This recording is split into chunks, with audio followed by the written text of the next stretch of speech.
And then how did you end up getting into like the debate sphere and all that? Is it just something That's how you've it always started. done?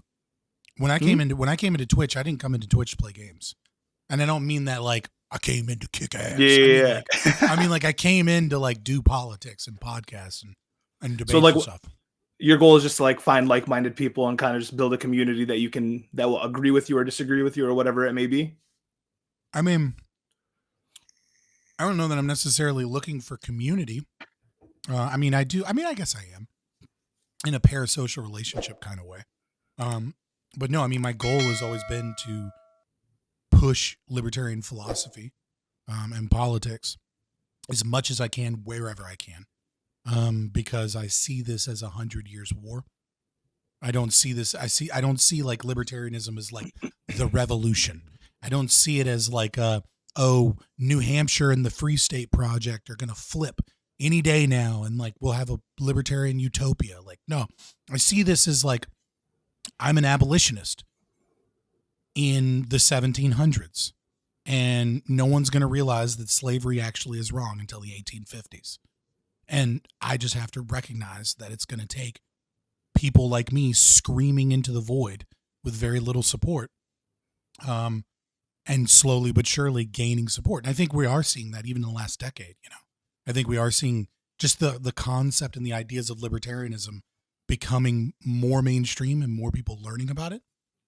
But that's just like step one, is that like people know what we are. You know what I mean? Like I'm trying to get to a majority of the world believes that the existence of a governmental state is an unjustifiable evil and all politicians have no right to exist. That doesn't happen tomorrow. Okay, so that's what I was going to ask. So libertarianism is no government? So from what I know, okay, so I come from like the 10 years of my life when I went into college, I was like just a super hippie, super lefty, super like crazy. Then I started easing down over the past few years. And then I live in a predominantly Arab community, and that's pretty conservative, right? So I end up finding myself in in between, where I'm like, I don't agree with all these conservative policies, but I also don't. I'm not like such a fan of like all these leftist policies. So I'm just trying to find like my space where I'm at. And so like all I know about libertarians is I think one joke, which is find me the law where you have to pay taxes. I think that's like the main thing, or something about driving. If you're driving and you get pulled over, you're not driving, you're traveling, and you don't need a license to travel. Something along those lines. Those are sovereign citizens. That's what it. Okay, so there's a difference between sovereign citizens and libertarians. Dude, so look, sovereign citizens are like wild conspiracy theorist constitutionalists. Okay. And like I've gone in deep on the sovereign citizens trying to understand them before. And like they believe that America was set up as a corporation under like the Constitution, and that like they very quickly changed it illegally under maritime law for like the 7 sea. It's wild. These people are wild. Their heart's in the right place in that they, that they don't want to be. Oh God, I have no idea where to start these. And yet I love these. I love these conversations. It's kind of like Q&A. Like, hey, what the hell is libertarianism? Can you answer my questions? I actually love these conversations more than anything because they do a couple things for me. They allow me to be grounded in like what normal fucking people think. Yep. Because I get so deep into the theory with like other hardcore libertarians, like arguing about the minutia of like actus reus, mens rea as it applies to like specific instantiation of like war policy and self-defense. You know what I mean? Like you know what I mean? Like I get to that. And then normal people are like, what the fuck is libertarianism? And I'm like, oh, okay. Layman here. So you're going to, layman. No. We're here. It's not even so much. Yeah. I mean, I guess, layman is appropriate. Yeah. But there's nothing wrong with it. Like, I love this because this is what I want more than anything, is like just to show people what it is. So what I'll say is this is like, so where do you start with libertarianism? Like to understand what it is.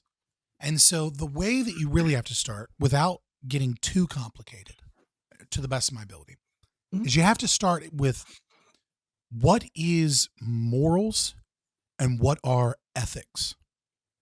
and why are they different? And so if we study philosophy, you'll understand that most normal people think of morals and ethics as kind of the same thing, right? They kind of think of like, these are the things that are, good, right? Whereas the distinction is really more along the lines of like, ethics are the rules that govern a society or a system. Whereas morals is kind of like the right and the wrong. Like, this is a 1,000-foot view. I don't want to get overcomplicated, like I said. So once you understand that ethics are the rules that govern right and wrong, as opposed to the rightness or wrongness of things in and of themselves, then you can kind of begin to understand that, okay, well, that's one. So ethics, this is a separate category from morality. Yeah. Most people don't make the distinction between the two of them. And you know this because you will see massive confusion when people try and understand libertarianism. Because, a soccer mom will say, I think we should write legislation to save the whales, right? It's like, well, what does that mean when you say legislation? Is that you're not saying, I think this is bad. I think this is wrong. I think we shouldn't do it. What you're saying is, I want the society, the Leviathan, if you will, of the state to protect other Leviathans. I want the Coast Guard to go fight people if they try and kill whales, right? So just saying you believe something is wrong, more often than not, most people in politics, when they say, I think something is wrong or deeply evil, what they mean is, I need the government to go stop this thing. I need action done about it. So the way I'm hearing it is that, like, it's the way I heard it was, morals are like your opinions and your thoughts on the things, and then ethics is what you're willing to do about about your moral decision. So like, if you're at like, if Yeah, you I have mean, we you can get a have little qualm bit against the complicated. whales, you have a But qualm yeah. against the whales. Ethically, you think the government should do something about, like, the whales, and therefore that's what's happening. Right. So when you mix these two and you don't separate them, Yeah. it gets dangerous, right? Mhm. So it's like, it's okay for us to say, I think, the killing fields at Faroe Islands are wrong, right? So these are dolphins, the Faroe Islands, right? I don't, but I Or get you your can, point. Yeah. it's like this little fucking, like, it's not Nordic. I don't fucking know. They're like these like fucking white people in this little ass island. And they like every year they like bring out the fucking boats and they trap a bunch of whales and they bring out all the little kids. And then they just like fucking hook them and like gut them with swords and shit and just like turn the ocean red with blood as they slaughter thousands. But they've been doing it for like thousands of years. It's a primary staple of their diet. They track them. They don't overfish. Kind of seems sick. I'm not gonna lie. Like, if that was in a movie, I'd be like, "Oh, that's sick." But if it's in real life, everyone's like, "Shit, you can't do that." I'm like, I don't know. Well, so, actually, that's an interesting thing that you bring that up. This is a bit of a tangent, but I was thinking the other day, why is it that we idolize Genghis Khan and like Caesar, but we hate Hitler? Right? I know this is like a super edgy way of looking at it, but I realize the realism is how separated we are from the two, right? Like, Hitler's effects can still be seen today. We can still see people idolizing like the ideology that rose to him on Twitter, like right now, right? Like, you can see that, like, you can still, you learn about it in school as like this is what modern governments look at. Like, we look at the German people, and even though they're very different from us, back then, they're not that different from us. But when you look at Genghis Khan, like, we're just so far removed. But like, Genghis Khan killed 10% of the world's entire population. Genghis Khan filled a mountain with so many skeletons that when people came to visit him in that province in China, they thought something was wrong with the seasonal weather, because from a distance they thought the mountains were covered in snow. And that was just skeletons, right? Like, that's how many fucking people Genghis Khan killed, right? And the same thing is true with like Julius Caesar, like the Gaelic War, the war with the Gauls, the Gaelic Wars, right? That started as a refugee crisis that he just used to like get power and money because he was broke and his friends were financing him. So he was just like, ooh, is there a refugee crisis where people are trying to escape the Germans? I'll just slaughter them all. And then like, that's how the wars started. And we're like, fucking, Vini Vidi Vici, you know, Winnie Weddy Wiki. I came, I saw, I conquered. Caesar's badass. Tattoos, the whole spiel, man. You know, and it's like, it's because we're separated from it. So yeah, I think there is also a lesson to be learned from that too, in terms of abstractions of the state. There is this term in sociology called the submerged state, right? In like sociology that deals with government. And so like, what's an example of the submerged state? Like a positive example, if you will. I think, you know, obviously I'm an anarchist, so I don't like anything the state does, but regardless, right? So in America, we have the earned income credit, right? The EIC. And part of that EIC is you get a tax break if you have children. So what you do is you write a dependent, right? Now, you can write yourself as a dependent. If you have a kid, you can write 2 as a dependent, or you can choose to only write 1 or even 0 and get like a bigger tax refund, right? But most people, people are kind of 50-50 on that. But if you claim both dependents, we never really see that tax break, right? Like because nobody really like compares the before and after of how many dependents they have on one paycheck versus the other paycheck, right? They just see the government's taking, they don't even see the 5% less they're taking. They're just seeing the government's taking their money and they're broke, right? Whereas in Nordic countries, like in Sweden, they have what's known as the baby box, which is when your baby's born, everybody, no matter who you are, if you live in Sweden, you get a box shipped to your fucking house. And then you open this big ass box and it comes with instructions where you can turn the box itself into like a temporary crib. And it comes with like baby toys, diapers, wipes, you know, all of like a big box of like probably like $800 to like $2,000 worth of like essential starter shit to like make sure. Yeah, it's like a poor man's baby shower from the government. Mm-hmm. So when you see that, you look at that and you go, the government's doing a great thing for me or for these other people. But when you don't see the difference in how much money is being taken away, we don't see it, right? So it's like the government's doing nothing, right? So in terms of levels of abstraction, that can also take the opposite thing, which is that the government has so many layers to it that like we don't really know what the fuck the government is doing. And so like there's kind of a, you know, so what I would say is the levels of abstraction kind of really change our opinions, right? And so I think the complexity of our government often makes it difficult to understand how nefarious, bad, or complicated, or wasteful, or, you know, just it is to do the government. But I went on a giant tangent to basically get back to this ethics thing, right? So the rules that govern society, the rules that govern right or wrong, these are ethics. Now there's another branch. So most people don't understand this distinction. There's another branch, very, very simple. Once you hear it, you're like, oh, that makes sense. There's descriptive and then there's prescriptive. Okay. So when I say something is descriptive, I'm saying this bottle is green, right? I am describing the thing as it is in reality. I am not like, you may see the bottle as red, sure, but if we measure it, if we measure the light waves that are emanated off of it, we will know that it is green.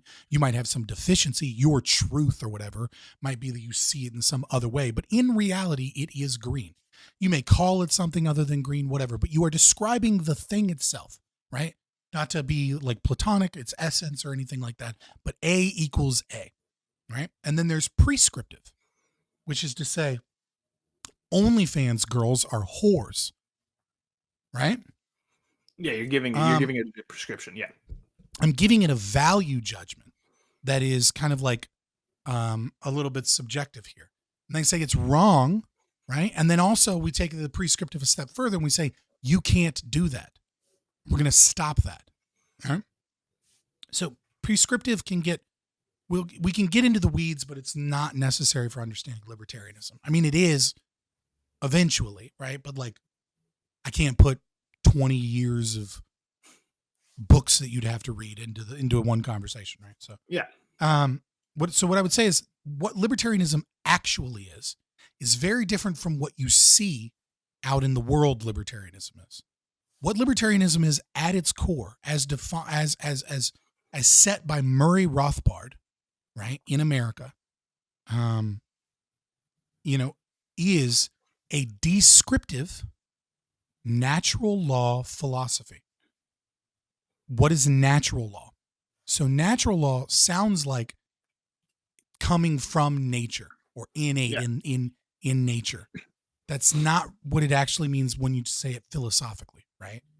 So natural law means that it is the thing itself, right? It is describing the nature of something, not necessarily the fact that it has green leaves, right? Like the nature of man, the nature of something, right? That is what it means when we say natural law, right? So John Locke, was a natural law philosopher in his second treatise on government, which is his response to the Leviathan by was it Hume?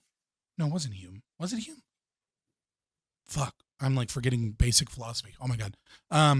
Someone in the comments later will tell me how much of an idiot I am. It's okay. But anyways, a lot of the early Enlightenment thinkers that, believed in like natural law, they obviously predate libertarianism as far as Murray Rothbard is concerned, the American strain of libertarianism. But they're describing natural law as given by God, right? Like this is what God wills. This is the rules of the universe because God made it this way. And there's plenty of different ways that you can go with that. So what libertarianism really is it saying we have an ethical framework that describes the nature of reality in terms of what is right or wrong, which is a bold claim of libertarianism. Likely more bold of a claim than any other political philosophy, except for maybe like Marxism, right? Because Marxism makes that claim plus a ton of other ones that are insane. But we are claiming that this is the nature of reality and this is the nature of ethics. Now, there is something called Hume's guillotine, which is that you cannot derive an ought from an is, right? So you ought to do this, and the is the descriptive nature, right? So I can't say, fluoride is bad for your teeth, therefore you ought not ever come in contact with fluoride because maybe there's a protective factor. Maybe there's instances where it's okay. I cannot tell you that it's morally wrong to use fluoride toothpaste just because I can come up with data that shows what might occur in reality. So ought is for morals. Oughts are morals, like whether you morally should or shouldn't do it.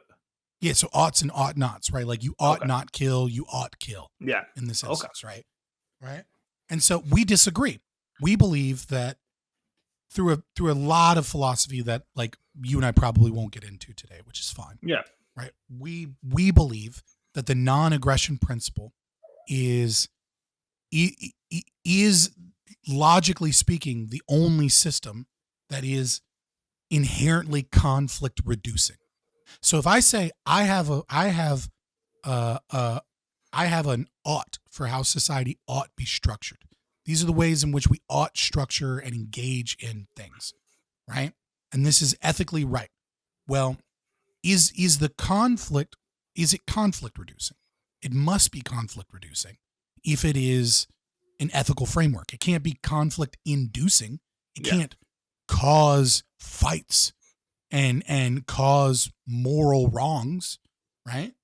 It has to reduce those things.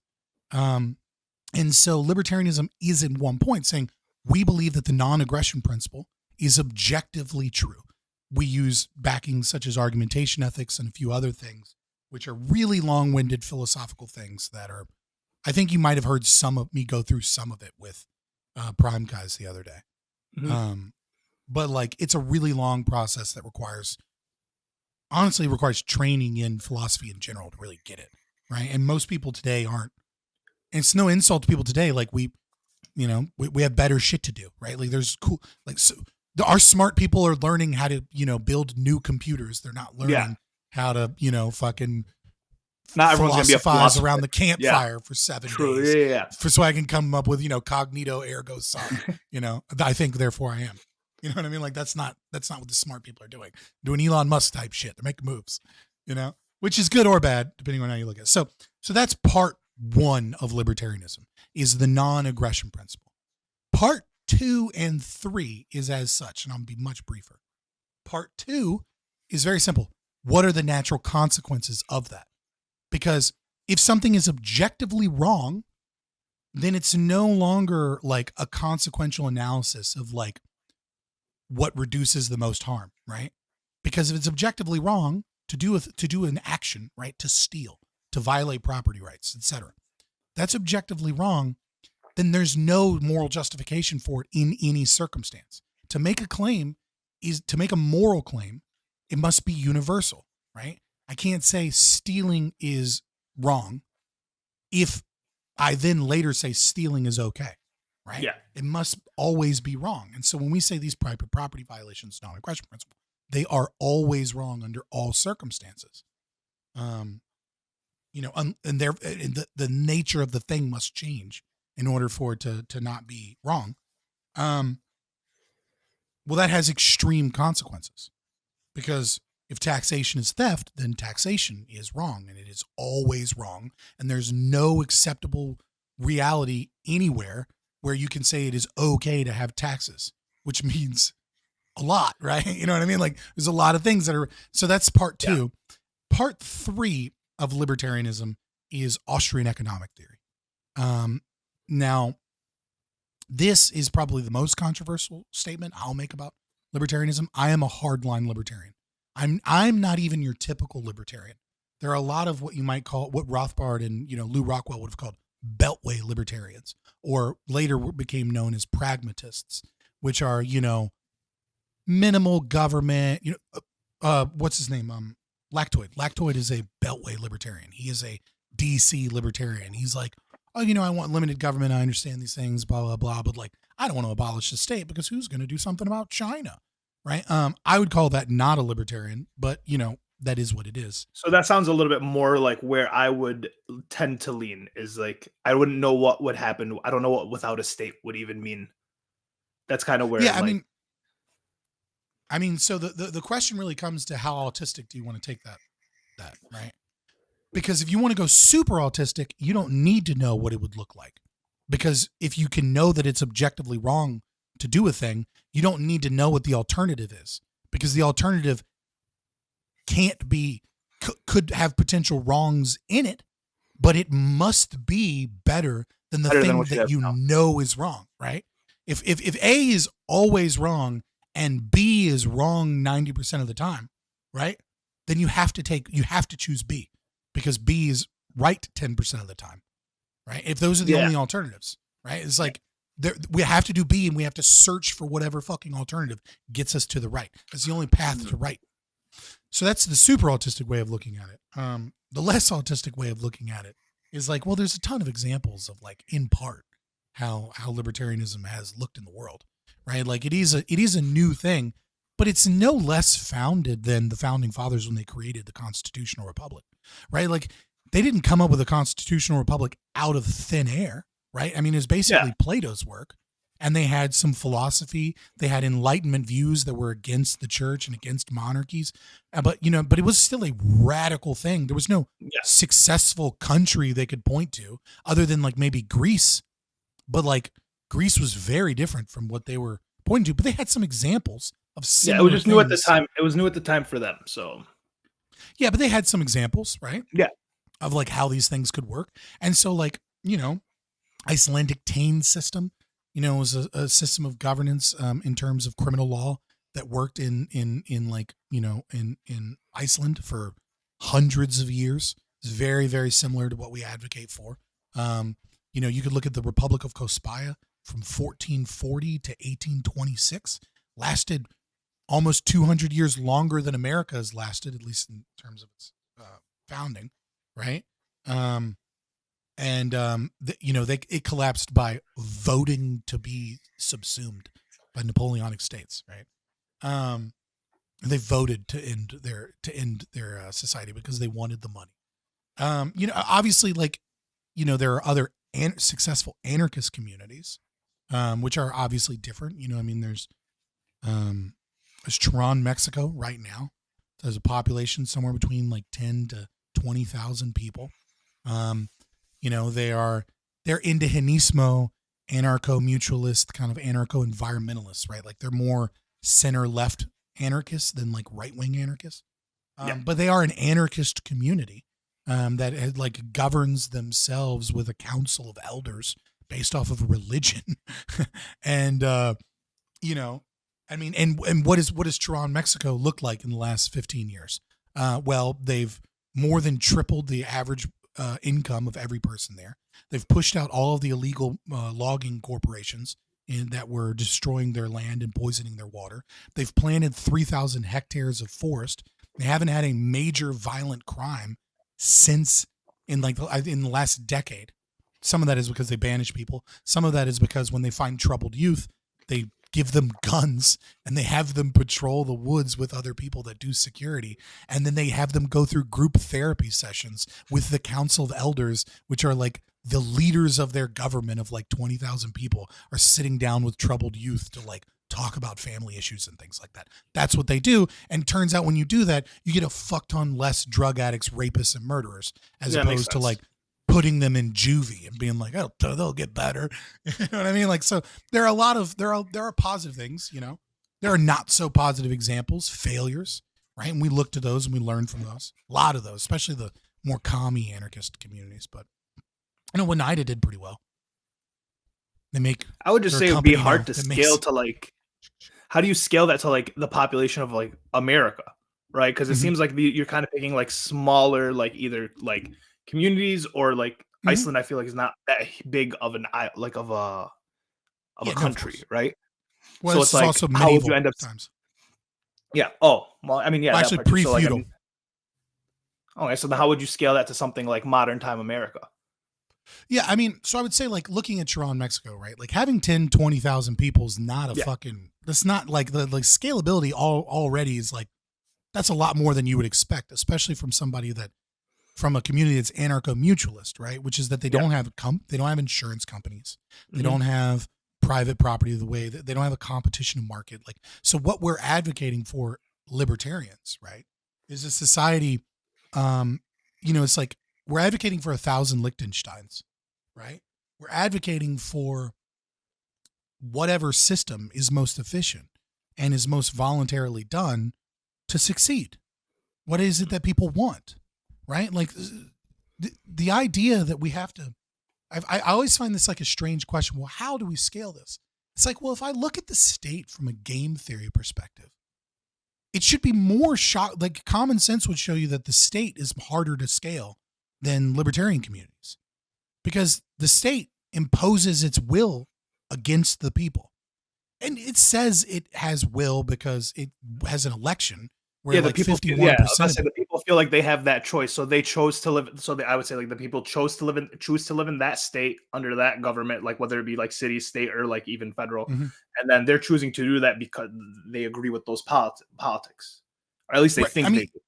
Right. So that's kind of like a Rousseau, like social contract theory, right? Like there's a social contract that says like, you do these things for me, I do these things for you. We all kumbaya, right? But the thing is that like, I mean, look at our political landscape today and it shows you the system's not a fucking stable system, right? It's a miracle that it's lasted this fucking long. When you tell a sizable minority of your population, I'm talking, you know, 40-45% of your population, fuck you, you lost. Welcome to our house now, bitch. Yeah, that part is super strange. I've always thought the idea, you know, but then they're like, well, how could a libertarian society scale? And so the assumption there is that you need coercion in order to make things scalable. And that to me is a strange assumption. It's an evidence-based one based off of the reality that you're looking at, but you have nothing to compare it to. So you're saying this thing currently functions and your thing is unknown, therefore my thing must be right. And it's like, well, I mean, that's not bad evidence. Right. All you know.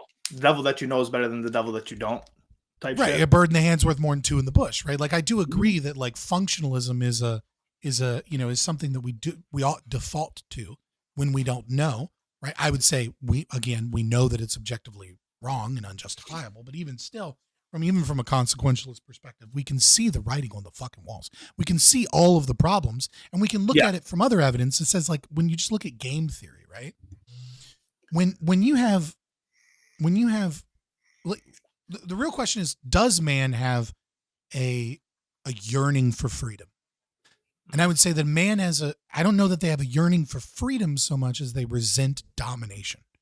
They don't like being told what to do, and they don't like being forced to do something that wasn't at least an illusion of their choice. And so in a game theory perspective, if a system requires coercion, well, what happens when you reiterate that over and over and over again? Well, it's entropic, right? It becomes more chaotic as time progresses. And what happens when it becomes more chaotic? Well, you need more order. Well, how do you get more order? Well, you violate more rights. You whatever the levers are that you're pulling, you make those levers more powerful. So what happens when you violate more rights and you make that government more powerful? Well, you increase the dissatisfaction, the resentment of domination, and you get more angry people, more disaffected people, more people fighting back. And then we've seen this time and time again, even in our modern liberal democracies. We saw it with every country that has had a communist revolution, right? It's like the Tsar in Russia, obviously there was food problems, etc. There was other things, but eventually the system snaps, it breaks. You can only do so much in the pogroms.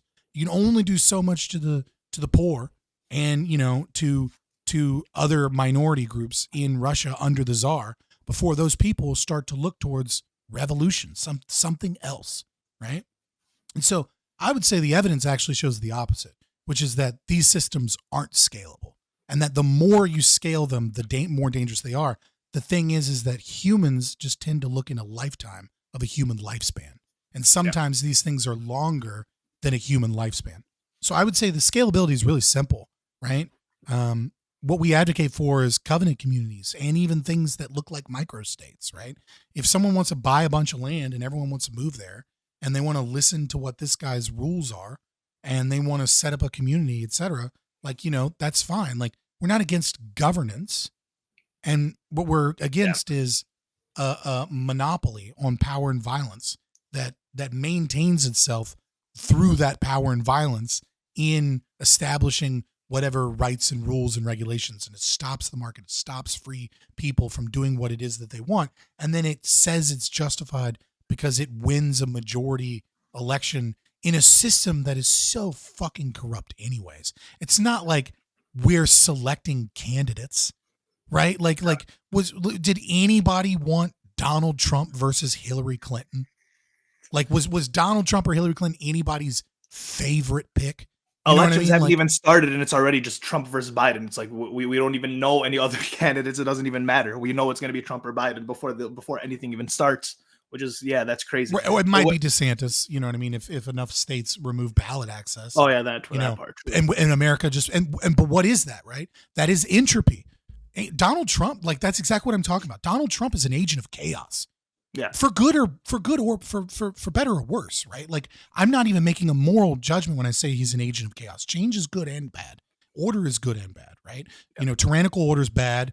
Hierarchies and, things like that are good, right? Like, and same thing is true with chaos. Change, progress, art, all of these things are chaos. So is revolution and, Molotov cocktails. Like, these are chaos too, right? Donald Trump's an agent of fucking chaos. He's a symptom of that very problem that forcing people to be dominated by a nation state that then extracts wealth from them, fucks them over. You know what I mean? Like, we're living in a world where people in the 1970s used to go get a minimum wage job and pay their way through part-time college, get a 4-year college degree, and that was so fucking meaningful that they could get close to a 6-figure job and go buy a house for $40,000. We now live in a world where, if you do the math from 1974, from the 70s, early 70s to now, that's a different calculation I was thinking about. Minimum wage would need to be over $100 an hour for that to be true today. What is that? Really? To pay for college? Oh, yeah. To pay your way through college and not have any student loan debt on minimum wage? Dog. Yeah. Okay. Right. Yeah. And then a 4-year college degree, what does that fucking make you qualified to do? Unless it's STEM and it's a really good degree, right? I have an undergraduate double major psych sociology. What does that degree qualify me for? Manager at Starbucks? I mean, I dropped out because I was a communications major with, gender studies minor. Yeah, gender studies, women's studies is fucking Yeah. interesting. I took a few of those in sociology. Right, but so like, No. what do you expect if that's No. right? If to look at the fact that under the Clinton administration we had no debt, we had entitlements, right? That entitlement spending. We had like money that we're supposed to pay in the future, but in terms of like money we were behind on, we had no debt, right? We still had a ton of debt, but different. Fast forward to today, where we had the Wall Street financial collapse. And then we had this conservative movement that starts in Louisiana and then gets bought by the corporations, specifically the Koch brothers, known as the Tea Party. And the Tea Party's big thing was we have an unimaginable amount of debt that if we don't pay off today, we're never going to be able to pay it off. Do you know what the national debt was when the Tea Party came and won its first election? It was less than $7 trillion. We're now $34 trillion in debt. That's a real number, huh? Yeah, it's an unimaginable. You can't imagine it. Like you know what I mean? Like you see what I'm saying? Like, of course, chaos is baked into the system, and chaos is going to show itself, and it has time and time again. So I would actually say that the non-scalable solution, the one that is ineffective and is doomed to failure and collapse, is not the libertarian model of voluntary organizations, voluntary policing, voluntary contracts, a competition in government and competition in legal court systems where people utilize insurance companies and then arbitrate between these companies to come to amicable situations, and people have different companies and different all of this competition, right? And voluntary systems and systems where you can live like the Amish, right? These are the most libertarian people in America right now, are the Amish, right? Religious pacifist communities. I'm my brother's keeper, council of elders, etc. Very, very libertarian minded in terms of the way they view government. They don't want they don't want to pay taxes, and they don't want any of the benefits, right? They just want to live and milk their fucking cows and live the fuck alone from these people, right? So all the way from that to, I don't know, fucking Tortuga-esque fucking, degenerate fucking capitalist hellscapes, whatever it is that you want, go fucking live there, right? And I would say that those systems are far more scalable in reality than this system of governance where Washington D.C. tells Alaska what it's allowed to do with its oil. Like, how the fuck does that make sense? That's not scalable. We think it is because it's currently working, but like, what is working when you have? How do you define working when all you have is worse systems in the past, and then you're comparing it to an ideal that doesn't exist in reality? Which is I think I get where the disconnect might be. So for me, it sounds like, okay, so when you're talking about these small communities, it sounds like you want communes across America, which is like kind of what it sounds like. You want smaller groups of people, 10, 20,000 people. They have their own city. They're kind of governing themselves, and then they can cooperate with other cities surrounding them, kind of, right? What I want is what works and what people want, right? So like, if that means communes everywhere, sure. I don't see that being how that would work. Right. Like what it would likely happen is you'd probably have like, I don't know, maybe like 50, 100 micronations in America. Some might like, and one of them might be like the size of like fucking Florida, right? Like some of them will be the size of a state. Right. But the thing is that they just can't gain that property illegitimately. Right. So it's going to take a long time for a place to grow massively, because I don't believe in eminent domain. I don't believe that the government or some entity, some group gets to go, I really want your road. I really want your farm because I want to build a road here. And then you get to go, well, fuck you. My grandfather built this house. I'm keeping the farm. And then they go, don't worry. We've determined the market value of your home. And so we're going to kick you out of your fucking home. And we'll just give you, double what the market value is. And you'll be happy. Thank you. I don't believe in that. So like, there is a limiting factor, obviously, to the size of like how these places will likely grow, right? Yeah. But no, I want cities too. I want cities. I want places that are the size of fucking New York, right? New York and its boroughs is 11 million people if you count the people that drive to New York to work, right? From like New Jersey. Okay, I'm just thinking about it. Okay, because like in my mind, it's like So people that live in California, or like I'm in Michigan. So if I want to leave Michigan, I have the choice of going to like places like California where the taxes are super high, and there's like this type of community over there, or I can move to Florida where the taxes are low. That's kind of what it sounds like, but you just don't like the idea of like having one government that tells everyone what to do. Yeah, I mean, sure, but yeah, I mean, like, so it's similar in the sense that federalism is better, right? Federalism is better than one world government, and liberal democracy that is, in charge of one nation is better than one world government, right? In the sense that they are closer. I mean, I don't know that their nature is better because they're all unjustifiable, right? But in terms of like a strategic position, what gets us closer to libertarianism? Obviously, limited federal government and more local government is closer to what to what we envision than top-down authoritarianism. But like, you can't go anywhere where heroin is legal, and it's like, well, okay, maybe you don't like heroin, maybe heroin's not good. This is that distinction that is especially difficult for conservatives between morality and ethics. Just making the claim that heroin is bad isn't the same thing as we ought use violence to stop people from doing heroin. Yeah. And so then there comes this, and again, that scalability, that chaos that I was talking about.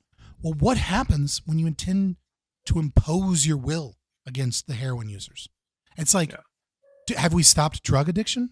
No. Now you get gangs. You get heroin addiction. Heroin addiction is worse now than it's ever been in our nation's history because of Purdue Pharma and the Food and Drug Administration causing the opioid epidemic, and then them cracking down on it. And now there's a black market of millions of people doing fucking heroin to fix the addiction that fucking pharmaceutical companies and the government caused. I'm a little bit passionate about that because I have family from Appalachia, but so epicenter of it all, right? So like. Is gang violence, like what are the other consequences? The gang violence that is occurring because they're selling these drugs, gaining money, using that money to gain more territory, more weapons, more control. That money is a lure for young men without father figures in the home that are in high crime areas to fucking have a fraternal sense of brotherhood with other people, to do masculine things and to make money. Well, how is that fueled? Where's that money coming from? Well, fucking heroin being illegal is part of where that money is coming from. How are these cartels engaged in sex trafficking? Well, they're also engaged in drug trafficking across the southern border. Why do we have coyotes and all of these problems at our southern border? Right? Like, it's like the real chaos is the imposition of your will against other people. And it's like, so when you think about it at first, you go, well, the thing is bad. We should stop the bad thing. And that's not always true. Sometimes things are bad, but the medicine is worse than the disease. And that's very often the case with government action. So I'm thinking of it under the state. Heroin might not be legal. You still have a huge heroin epidemic, but pills are legal. And you also have a huge pill epidemic, which also leads to a heroin epidemic.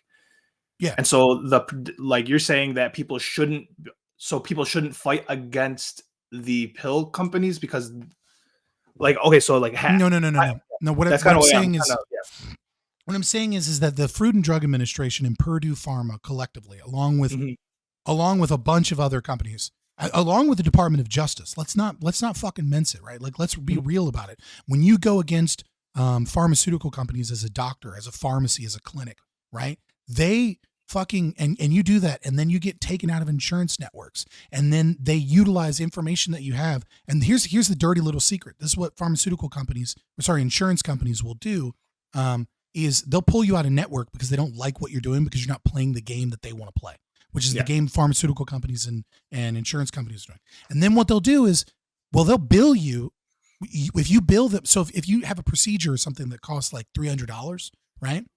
Well, you have to bill the insurance company $1,000 because you're out of network, and then they'll give you your $300. So something that should cost $300, you have to bill them $1,000, but they'll only pay you $300, right? And so it doesn't really matter because nobody's actually paying the $1,000, but that is one of those metrics that they use when they talk about how expensive American healthcare is they use prices that nobody's actually paying. And then what ends up happening is you get money, you get successful, you buck the insurance companies, and the pharmaceutical companies. Then the pharmaceutical companies they wait until you've billed them $1 million, $2 million, $3 million. Then they go over the Department of Justice and they go, look at what these people are doing. They're billing us triple. We're only paying a third of that, but they're billing us triple what this procedure should actually cost. This is fraud. This is illegal. This is the worst thing this is why Medicare costs are so high. This is fraud, waste, and abuse. And you have to go after these guys. And then they go, oh my God, this is so bad. This looks like evidence for an indictment. And then they indict you. And a jury of your peers with, a fucking middle school reading level fucking indict you going, well, yeah, we should look into this. And then they freeze your assets and they freeze your account and they bleed your company with litigation until an insurance company or pharmaceutical company comes in and goes, hey man, we'd like to acquire all of your business and your property for $1 million. I know it's worth $3 million, but I don't know, man, you seem like you're hurting right now. Would you like all this to go away and go home with $1 million? Right? Like that's what happens when corporations and the government work together. So that, and that's what they did to anybody in that tried to stop and fight giving out fucking Oxycontin like it was candy to people. So it's like, yeah, sure. I'm not saying we shouldn't fight against addiction, but I am saying that like when you restrict what people can do, there are unintended consequences. So when you try and stop people from taking pills, not by getting them counseling, getting them services, trying to increase economic activity in areas that are hardest hit, educating people on the dangers, right? Like these are all good things. I wouldn't necessarily say they need to be done with tax money, right? I would say that, you know what I mean? You increase economic opportunity by reducing taxes, right? But nevertheless, you know what I mean? Like that's a discussion for a different time. Right? What I would say is that when you just stop them and you make it illegal, what's the unintended consequence? The unintended consequence is people go get heroin. That's what they do. Once they can no longer get pills, they're addicted to a drug that's near 1-to-1 with heroin. And then they go to the black market and they get it and they fund gangs and they fund all of this. And, and that's what happens, right? And so it's like, that's the problem with tying ethics and morality like they're the same thing, is that people say something's wrong. And then they think that that's a justification for using the power of the state to stop something. And what ends up happening is usually worse, right? And you see this with so many things, right? It's like, look at pornography, right?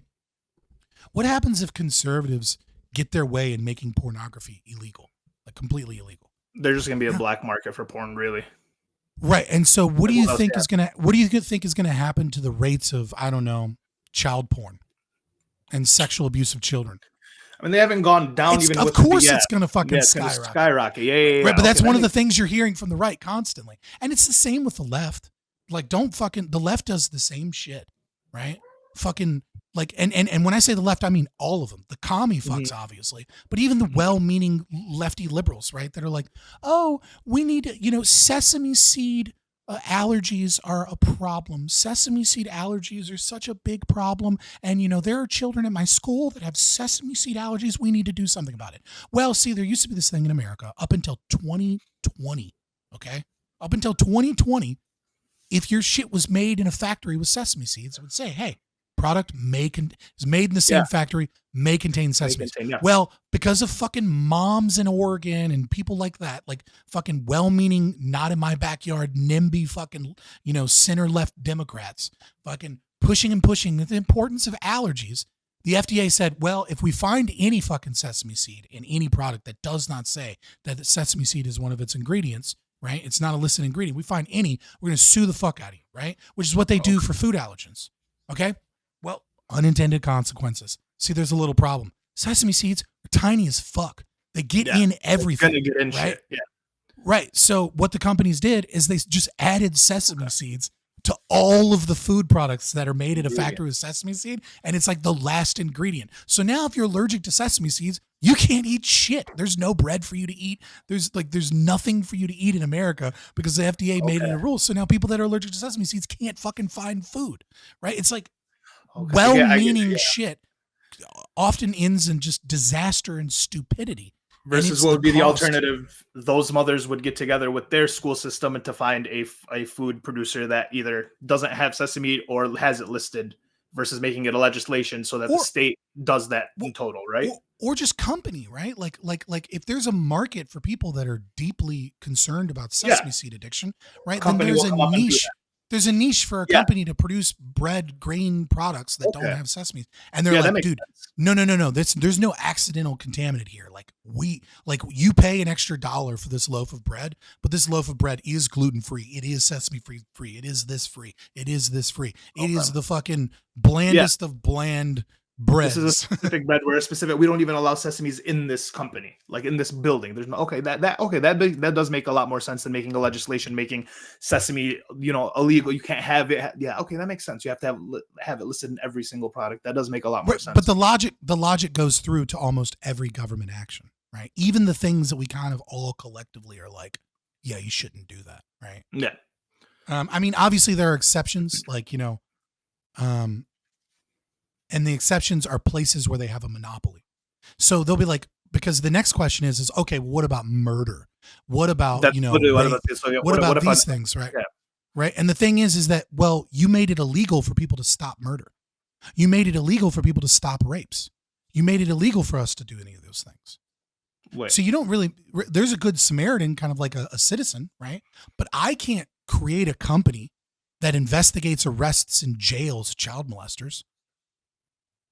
Do you have any idea? Like, how do we get to that? Wait, sorry, I think so. Like, if you were going to say, well, okay, sure, maybe sesame seeds and the drug war, I get that, but like, we need cops, we need the FBI, we need people doing these things, right? And they go, what are we going to do with the child molesters? Right? It's like we can't just say it's bad that the government does this, so therefore no one's going to go after child molesters. And it's like, but there's a flip side to that coin, which is that these areas that seem like, okay, well, you do need the state, are the areas where it's illegal for you to compete with the state. It is illegal for me to create a company that investigates, tracks down, captures child molesters, and then puts them in jail, because they have a right to due process. They have a right to a trial by jury. And they have all of these rights, right? Which are really not rights. They're fucking, this is what these are the government. These are ways that we won't have the government infringe upon us. Mm-hmm. These are exceptions to the infringement that the government is doing to us, which is that they're stealing our right to protect ourselves. They're stealing our right to have, our rights represented in court against, and protected by our own approximation of value, right? Like, what is the value of my daughter, right? If you rape my daughter, the value of my daughter's life is not 7 years in prison. Yeah, you stole that from me.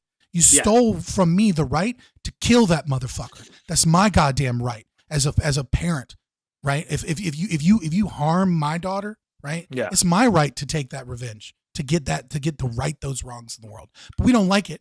Sounds too Hammurabi code. We want to live in a nice, peaceful society, right? Mm-hmm. And again, here comes that other important aspect that we always have to remember when we think about government is the levels of abstraction. Because it all seems peaceful so long as we don't really understand the process and somebody else is taking care of it, right? It's like, it's all the government system and the war on drugs, we can see some of the bad stuff. It's like, but like, what happens once we start realizing that 60% of the incarceration rate are black men, right? Mm-hmm. What happens when we realize that they make up 13% of the population? Mm-hmm. What happens when we realize that they make up 27% of police interactions, double their population? Well, is that because of overrepresentation and racism? It's actually because they commit more crime for the most part, right? It's like, why is it? Well, is that 60% number really that bad? Well, I don't know. It is, but also that number goes way down. I don't remember the exact figure off the top of my head. It goes way down once you account for second, third, fourth offenses, multiple offenses. Some of it is cultural, you know what I mean? Some of it probably is a little bit of racism, right? But we start to see things like that happen. When you see the people that get chewed up by this system, all of a sudden you go, man, maybe this isn't all that great. But if I'm separate from it, right? If I'm not involved in it, if it's not in my daily life, someone else is taking care of it. All of a sudden it becomes really easy for us to justify its existence by just taking some dollars out of my paycheck. Now I don't have to think about it. It's so fucking easy. I don't have to think about it. I don't have to think about the young black boy who was accused of stealing a person's backpack, and CCTV footage exonerates him. Witness statements exonerate him, but one person accused him. And because of the backlog, he spent almost 2 years in Rikers without ever seeing a day in court. And he finally got out and within a month killed himself because his life was ruined because he was a 17-year-old that was ready to go to college. And now he's someone that's been in Rikers prison for 2 years and no college will take him. And he doesn't have a high school diploma, right? Like you hear that story, you do that. And then we kind of all slip back into this lullaby because it's so fucking complicated. It's so much that like, unless you're an expert on like a specific area, you have no idea how the system works. And so you kind of just assume the system works all right. And it's not. The entire system is based upon moral or is based upon ethical violations. And because of that, it is to its core full of inefficiencies and moral wrongdoings. And so, yeah, that's what libertarianism is. It's a fight against that. Okay, so I'm just gonna keep devil's advocating because, like, alternative, it sounds like vigilante justice, right? So the only reason that you can't just go kill your daughter's rapist would be that you're not. What if you're not sure? What if this is the wrong person? What if this is that? And that's why you have that due process, right? Right. So anytime you commit an act, anytime you commit Act A, right? Whatever Act A is, walking down the street, you're always doing a calculation that you may be intentionally or unintentionally violating somebody's rights. Okay. You're not really doing it, right? You're not like actively thinking. It's kind of like breathing, right? There's a backlog kind of like thing. And so long as everything is normal, you have heuristics for going out the world. This seems normal, everything's cool. The moment something's abnormal is the moment you stop and you think, right?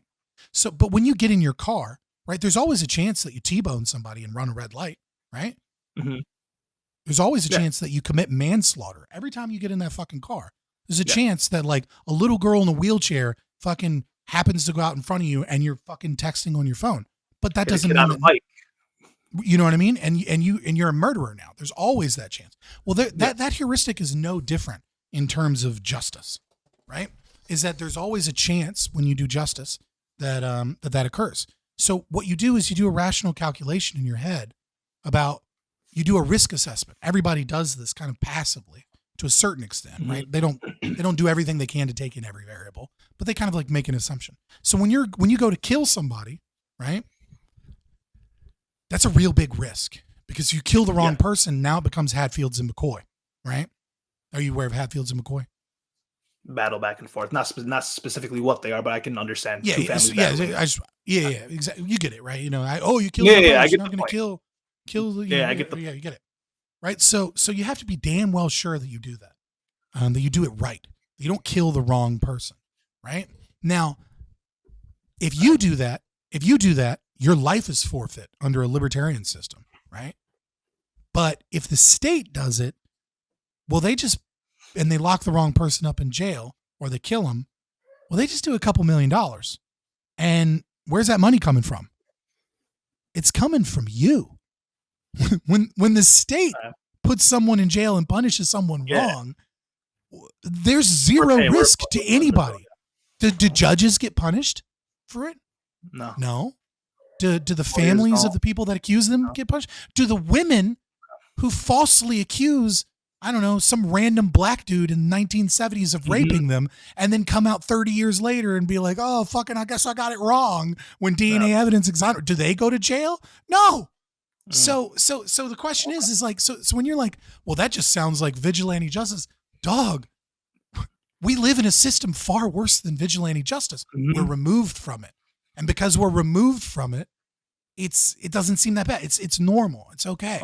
It's like under vigilante justice, you run the risk that you get it wrong and your life is forfeit. Under our current system, some other entity just locks people in prison wrongly for 30 years and then they give them money. Maybe they win a civil court case and the money isn't from the people that wronged them. It's from the American tax dollar. It's It's from you. It's coming out of your fucking paycheck when you pay property taxes or when you fucking get wages taken out. That's where that money's coming from. Obviously, it's almost always local, and usually local money is going to be property taxes or like tickets or fines or your trash fee, right? But and so it's like pennies on the dollar, right? To the larger people, so it seems fine, right? But that's where it's really coming from. I still disagree with that. Okay, just so what I would say also, I disagree with you. But I will say this, like. Yeah. I would say vigilante justice like that is a threat to most people in terms of dealing with you. And so what I would say is if you live in a libertarian society, you're not going to do business with or deal with someone or allow someone on your property or in your business unless they have a rights enforcement agency or you're in a covenant community that has some kind of agreement, right? So like if I have a movie theater, I'm not going to allow random people to come in unless they have insurance, right? Oh, wait, how would that? Why is that? Well, I mean, it was just like because they're a risk to me. Because value is subjective. They could be wronged, and then they could like take me to court and demand demand justice for wronging, right? Like I don't want some random coming into my thing, eating popcorn, and it turns out he had diverticulitis, right? And he didn't know, and now I owe him $2 million. So we'd have to carry around like little COVID passes. Like, hey, I got my passes. I can come in here. Would be my property, right? I'm literally just asking, else. Yeah. So somebody else might not have it, but yeah, most establishments that wouldn't be under a system of governance would be like, just like if you drive a car, you have to have car insurance, right? The state requires it, right? Yeah. And so like I think it is stupid in some regards because how does car insurance make money? Well, they make money by you paying them more than they pay you. Yeah. You know what I mean? It's like hoping you never have to use it. It's right. But I mean, some people would still get car insurance, and I would say car insurance is a good idea for most people, right? It's mostly what you're paying for is representation because you do a shitty job representing yourself, and that does have value. That is value that's added. So I'm being a little bit silly here, because it's important, right? So I would do the same thing with a rights enforcement agency, right? You sign a contract that says nationwide insurance is going to represent me in all issues that pertain to violation of my rights or my property rights. So if someone breaks into my house, if someone, does something untoward towards me, violates my rights, something that you would need the police for, right? Nationwide's going to do that, right? And Nationwide says, I'm going to charge you $1,000 a month because your property that you're living in doesn't have police. And then I go, hold on. I got together with like all the landlords. We have a HOA now. The HOA hired police, and they're like, okay, cool, $100. Because like the fact that you didn't have police, I'm going to charge you an insane amount of money to represent your rights and protect you, right? Now that you have police, this is a stable area, good to go, right? So there's an incentive there to keep your property safe, to live in a good society, etc., in a way that is efficacious, and right, as opposed to the state. If the state makes society unstable, the mechanism is elections. Except the people that often fuck up your community from the government are not elected officials. They're in the executive branch. So like you have to be really, really, really mad at them. And then you vote in a new mayor. Oh, and by the way, your city's 80% Democrat or your rural county's 70% Republican. Oh, and they ran unopposed. You know what I mean? Like you don't really have the power to change those things. Like there's no real incentive for these people to clean up communities or to make them effective. There's no financial or loss of power for most of these people. It's corrupt. But if you have businesses competing, well, all of a sudden the rights enforcement agency that gets you the most money when your rights are violated, that protects you the most and makes sure that you're taken care of and wastes the least amount of money in handling disputes and property claims, is the one that makes the most money. They are financially incentivized to not waste money and to have lower prices for you. So it's like, yeah, you don't pay taxes, but now I have to pay an insurance company? Well, haven't you just reinvented the state with extra steps? Well, it's like, well, no, you get to choose this time. And and by the way, the system is inherently better because it's not, the nature of it is not coercive, and it is, and it's balanced in the market.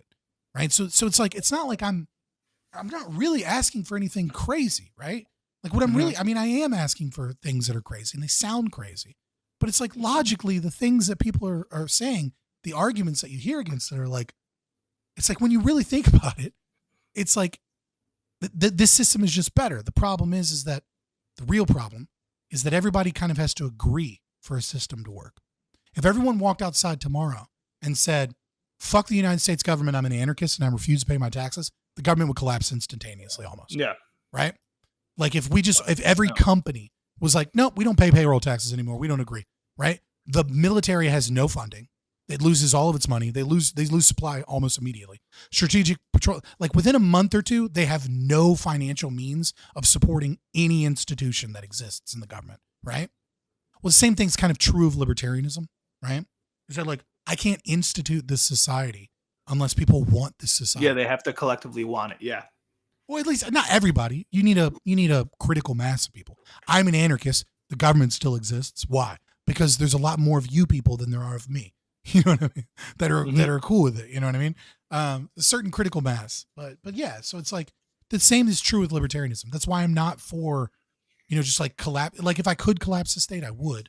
If I could do so in a way that didn't require violating someone's rights, which is very, very difficult to do. It almost requires a magic button.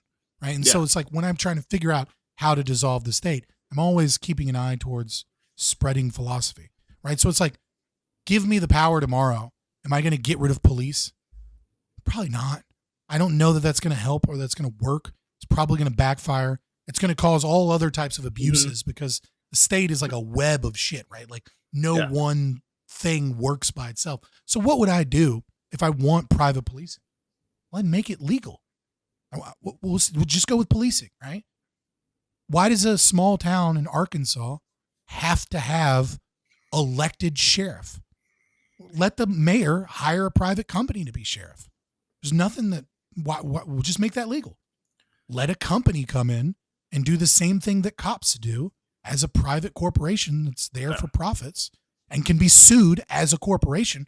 Holy fuck. I just got rid of qualified immunity. I just got rid of police brutality. The incentives against police brutality that currently exist are non-existent because he might lose his job, and police unions don't lose money, but they fight for, to keep these things. They have qualified immunity. And when you do sue, you sue the county. And again, that's taxpayer money. So let's have companies do it. And when I sue a company, guess what? Company goes out of fucking business if they can't stop beating up people for no goddamn reason. All of a sudden, they're way more fucking incentivized to be polite, for people to like them, for them to be fucking careful, for them to not pull that fucking trigger unless they absolutely have to, etc. And and if you're going to do that, what does that mean as a company? Well, you're probably going to hire more qualified people.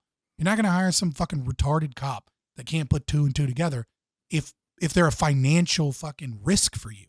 If that person having a gun is a risk to your bottom line because they're not qualified to fucking hold that gun without accidentally shooting somebody, probably not going to get hired. So just do that. Just do that and tell me and see what happens. Just do that in a couple small towns. Before you know it, I think people would be like, you know what? I'm cool with the FBI. I'm cool with the CIA. I'm cool with the department, DHS, whatever. But like our local cops, why are those like, I'm cool with state troopers, right? But like our local sheriff, there's no reason for them to be elected. Like companies do a way better job. And then I don't know, maybe 5-10 years, there'd be companies doing it all.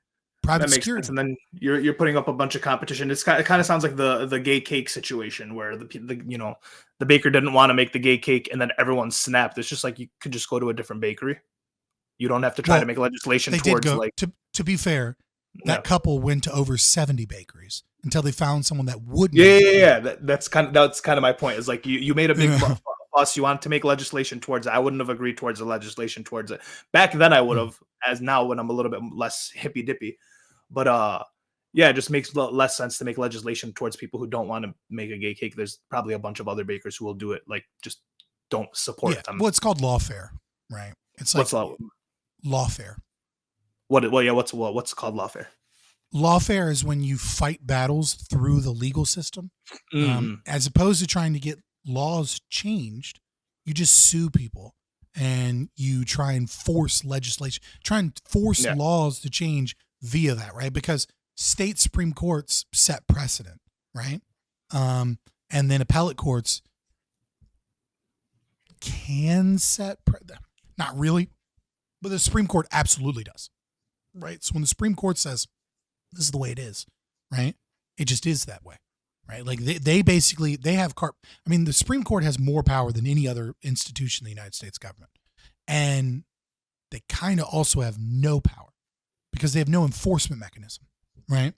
So it's like, for example, the Cherokee, when they were forced to walk the Trail of Tears, the Cherokees sued for a right to keep their land. And the Supreme Court said, you don't have any grounds to sue because you're not American citizens, right? So then two individuals that lived at the post office on the Indian lands, right? They sued on behalf of the Cherokee Nation because the Cherokee Nation had a tribe, they had an area, they had a post office, they had like Western building, they wore Western clothing, like they were integrating within like our Western society more than pretty much any other tribe. And then the Supreme Court said, yeah, it's you cannot let these people move. You can't make them leave their property. It's their property. They have a right to it. And they utilize that via the guys that were American citizens that were there via the post office. And then Andrew Jackson said, well, then send in your marshals, and then made them walk the Trail of Tears. And that was the end of it.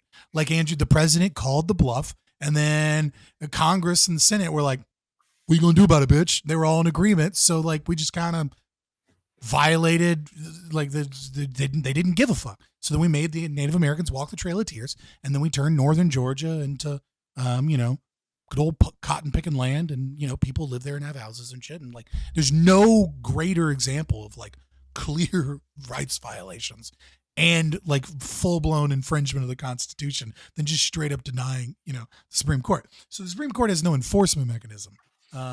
Technically the judicial branch has marshals, right? They work, like they mostly do prison transfer, right? Like, Walker, Texas Ranger, those kind of people. So like technically they do have an enforcement mechanism, but it's like you could gather them all and it would like be a couple police departments could take them on. You know what I mean? Like, so yeah.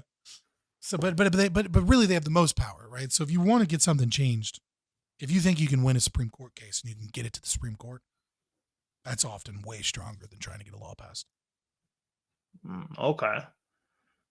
Yeah, I'm not gonna lie. Your ideas aren't that crazy. Hopefully, maybe one day we'll get into something a little bit crazier. I can, actually disagree with you on that. Right now, it's just fun playing devil's advocate to it. But I'm an anarchist, like, right? Like, and you see me on panels, you see me in debates. Right? Yeah. Like, the opponent is doing everything they can to make me look crazy because that's probably the easiest way to win, right? Mm-hmm. The easiest way to win a debate with an anarchist is to not play the game of anything where you might be technically right or wrong. Instead, rhetoric, classical rhetoric comes down to ethos, pathos, and logos, right? Logos being logic, right? Like what is technically right or wrong, etc. Pathos being, emotional appeals, energeia, stories, feeling a certain type of way. I feel like you're right, right? And then ethos is respect. It is my desire to, it's your claim to legitimacy, right? Or, if like, so for example, a good example of logos, we see that all the time. People all the time make logical arguments. I brought empirical evidence, if A, then B, et cetera, et cetera, et cetera. Well, that's 1/3 of rhetoric, right? The other thing is like, so like I can talk about why the FDA is a problem, right? I can talk about like, I can say, 25% of all drugs are recalled by the FDA. They have a horrible track record. I can say that, their majority of their funding is by private entities and that this is one of the greatest examples of a captured institution. I can bring up example after example after example. And like, you might be like, yeah, fuck the FDA in those regards, but like, what's better, right? Mm-hmm. And then what I can do is I can talk about the AIDS epidemic. I can talk about how AZT poisoned people and how that institution oversaw 700,000 dead Americans as they violated people's rights and they pushed cancer causing drugs on people and they made it illegal to bring in vitamins. They made it illegal to bring in people. They murdered people for the crime of being gay because they didn't give a fuck and they thought they were cool test rabs. When it's just blacks and gays and heroin addicts, all of a sudden it's fun. And they didn't give a fuck until other people, right? So that's pathos, right? Like that's like all of a sudden you're like, man, fuck the FDA, right? No. Now, both of those arguments would be insanely better if I was a former deputy director of the Food and Drug Administration. That's ethos. That says this guy knows what he's talking about. This guy's opinion is more worthy than anybody else's opinion in this area because he's got the experience. He knows what he's talking about. I'm willing to trust this person's opinion. So often what you'll find in debates with anarchists is a reversal of the ethos. If they can go, this guy's a crazy fucking anarchist, everything he says is crazy. It doesn't fucking matter how logical or emotionally sound my arguments are. Everyone goes, yeah, but he's crazy. Just is what it is. I haven't seen anything. I've only been in this space for like a couple months, but I haven't seen anything too crazy. I'm kind of interested to see. I actually want to go and watch. I wanted to watch that debate with French. I don't know if that guy's French or not, but the surrogate debate. But it was on YouTube. And I couldn't find it, and I was like, "Where the hell is this thing?" It's on my channel on YouTube. Yeah, it's on my YouTube. Are you Fabian Liberty on YouTube, or what is it? What's your YouTube? Yeah, it's Fabian Liberty. All right, I'm gonna go watch that later today. Yeah, I wouldn't say I'm shadow banned or anything, but most of my stuff is demonetized, and if you know what demonetized does to a video, you know what I mean. It's like, so let me see. Here you go. It's actually the last video I did because I'm not putting out much.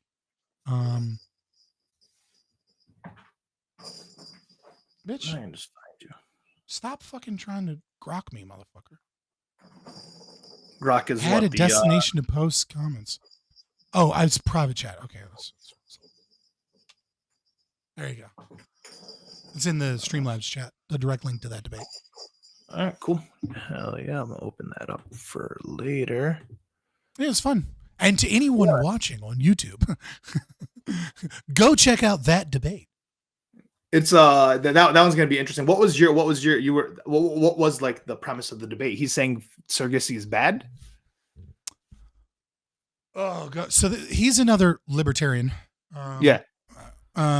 He's saying that it's immoral because it passes on bad mother genes. That does that mean? Yeah, that's basically me. The whole debate. It passes on bad mother genes, bad parent genes. I mean, he had a few other examples, but like I tried to get him to explain that one. Yeah, it was really bad. I mean, it was very interesting because that debate was basically just about biology and neuroscience the entire time, which is funny because he's a PhD biologist. And I'm pretty sure I fucking bodied him on it. And like he tried to bring up his entire like study research, his entire citations was two things. One of which was a twin study. And I was just like, all right, well, let's talk about the p-value. Like, what's going on? Here are the problems with it. And he was just like, oh, and they closed it. Like, he didn't even want to defend the study. So he had like no fucking evidence. And it was just basically like, you should read my book and then you'll get it. And I'm like, fucking defend your argument, dude. It was wild. Like everything I've heard against surrogacy has really been like opinion. Like they just don't like the idea of like renting a woman's body, or they don't like the idea of like taking a kid away from like the mother. These are like, so really there's one good argument. There's a few good arguments against surrogacy, right? And I'm pro surrogacy, and there are arguments that you can make that are like that are deal closers, right? So the first one I would say is they develop multiple zygotes, right? So if you believe life starts at conception and you create multiple zygotes and then you implant the one that is most likely to survive and then you intentionally throw in the trash the others, this is murder, right? So IVF surrogacy is, as it's currently done so that it can be more efficient, is without a doubt murder. It is what I would say is so surrogacy is evil. IVF surrogacy is murder, but like I'm debating surrogacy as a concept. I'm not debating like that specific action. I would say that's murder. But like that's plenty of a reason to stop IVF right there, right? If you're pro-life, like you can't be pro-life, life starts at conception, and be pro-IVF fertilization unless you do it that way. And the thing is that if you're only doing one zygote at a time, well, your chances of success drastically reduce. They're low, yeah. Right. Because they're going to make like 12 and then they're going to throw out 11. And they might throw out all 12 because kind of they're all not viable, right? Like none of them are going to make it. Yeah. And it's expensive as shit. And part of that's not IVF's fault. I mean, it's their fault for committing the act of murder, right? But in terms of like the non-viability, like 2/3 of probably close to 2/3 of all pregnancies are miscarry, right? Yeah. Like we don't think about it because most of them implant and then you have like a heavy period, but this is like absolutely, that was a miscarriage, right? Yeah. So it's like, so I mean, like if it's murder, I was just like, I was like, fucking man. Whew, man, God, you got to do something because you've been killing a lot of fucking babies. You know what I mean? Like you kill 2/3, like everybody that's out here, you know what I mean? Like, but I mean, it's not murder if, circumstances are the way they are, but I don't know. It's fucking, I'm not a Christian. I'm extremely well educated on Christianity for an atheist, but I went to Liberty School. So like Liberty University for grad school, like not for trying, or lack of trying, I should say, but no, I'm not. No, I'm an atheist. And I'm typically pro surrogacy. The conversation that I've been having is as a single male, right? I'm debating getting a surrogate because I'm getting up there. I'm about to be like in my 32, so I'm like, I feel like I want to have a kid before 35, and I'm not waiting. I'll say this: if you have a little bit of money, you should freeze your sperm. Yeah, what does that cost? I don't. It's not. I mean, it is expensive, but it's not. No. It's not outrageous. I think it's less than eggs. $100 to $500 per year for the storage. Yeah, that's nothing. So the thing is that like a little bit of money, but yeah, people talk about women's fertility, men's fertility thing too. Yeah, it's like men's fertility doesn't have that drop off, right? But your fertility still is reduced, number one, and number two, at sperm ages, and as sperm ages, it deteriorates.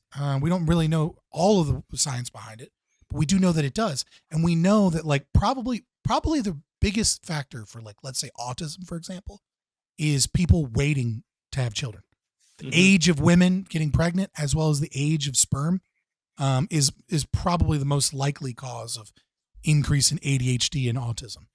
Right there with like overdiagnosis, over-reporting, and like increased reporting and like loss of stigma, right? Like, but that's not actually a net increase in it. That's just increase in the numbers that we see. Yeah. But there is an increase in autism. Like no cap,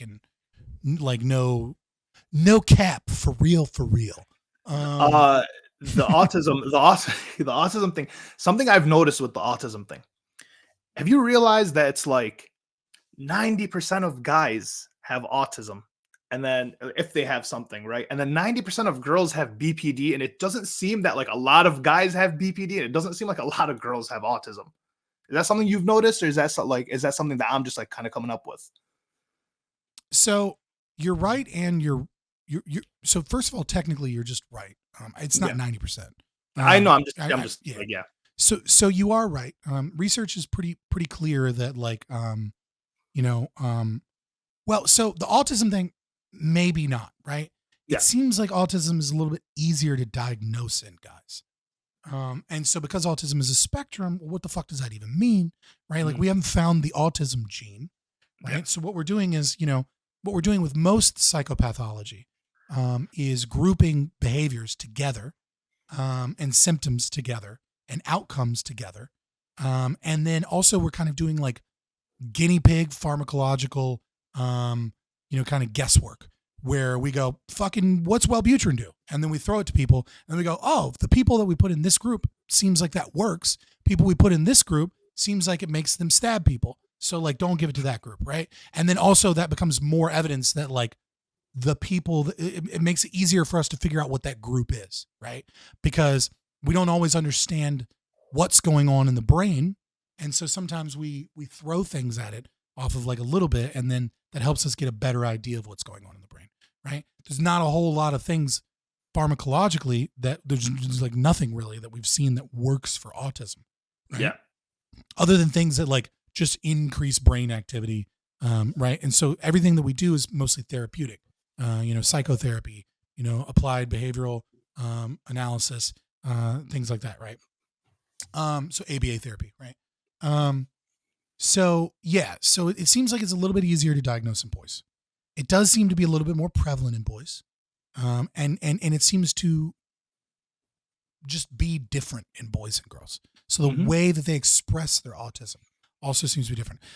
There might be something to the variability hypothesis, right? Which is essentially girls have XX chromosome, boys have XY chromosome. What does that mean? There's a whole bunch of information that's stored on the X chromosome that does not exist on the Y chromosome. So men tend towards the extremes. We tend to vary more in basically everything, right? So men are more likely to have some type of weird disease if it's recessive, right?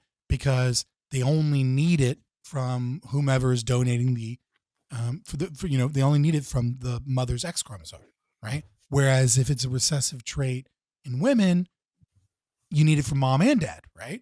But if it's stored if it's on that place in the chromosome, that could have something to do with it, right? The way that autism expresses itself has something to do with other factors. Could be hormones. We just don't know. In terms of BPD, that's actually a lot easier to explain, right? Because BPD, borderline personality disorder, is a cluster B. And so when you look at the 4 major cluster Bs, that's histrionic personality disorder, narcissistic personality disorder, antisocial personality disorder, and borderline personality disorder. They all kind of trait with each other. I would say antisocial personality disorder being at the top, and then like a Venn diagram kind of to the bottom would be narcissistic personality disorder. And then like attached to those two would be BPD and histrionic. And there's some overlap between all 4, right? But like ASPD and NPD are more closely related, and BPD. And so what is antisocial personality disorder, right? These are your psychopaths. These are your people that lack those emotions. What is BPD? Overabundance of negative emotion. What is histrionic personality disorder? This is like issues in sexuality, sexual attraction. Also tends to, there's high IQ and low IQ HPD.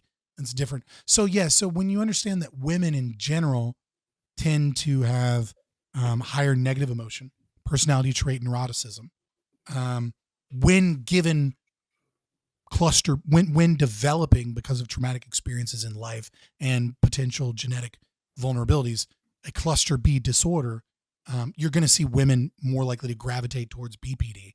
You're going to see males more likely to gravitate towards antisocial personality disorder. That makes a lot of sense.